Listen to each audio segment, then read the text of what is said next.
Во борба по потписи и со намера за основање партија, независните Зелен Хуман град застанаа пред град Скопје со најава дека повторно имаат цел да влезат и да бидат дел од градската власт во рамките на Советот.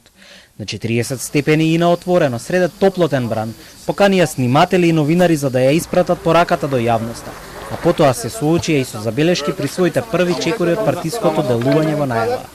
Дали оваа пресконференција можеби не можеше да се случи порано во текот на денот, кога не беше 40 степени? Јас длабоко ви се извинувам за тоа. Многу ми е јасно дека е многу топло во овој дел од денот, но едноставно ние сме со работни обврски сите и не можевме да излеземе порано од работа. Одговорот на Зелен Хуман град за потребата од формирање на политичка партија беше поопсежен. Станува збор за политичка нужност наместо политичка амбиција.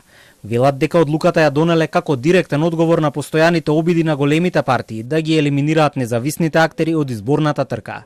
Ценати дека се доведени до момент во кој правото на учество на избори може да се оствари само на еден начин. Вчера и други независни иницијативи најавија формирање на посебна партија. Независни за Карпош, Шанса за Центар и Зелени за Газибаба.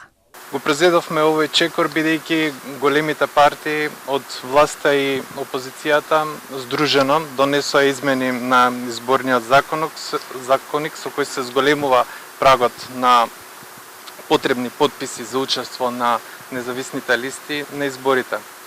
Ова законско решение го укина Уставниот суд, но големите партии немаат интерес да донесат ново решение и со тоа делуваат противуставно. Ова следува поречиси 5 месеци неизвестност откако Уставен во март ги укина одредбите со кои големите партии им го зголемија бројот на потписи на независните за кандидатура. Потоа од собранието порачаа дека прашањето за учество на независните кандидати на предстојните локални избори ќе мора да се реши, но без детали како и кога. Ако остане нерешено, ќе се остави за втората половина на август, по годишните одмори.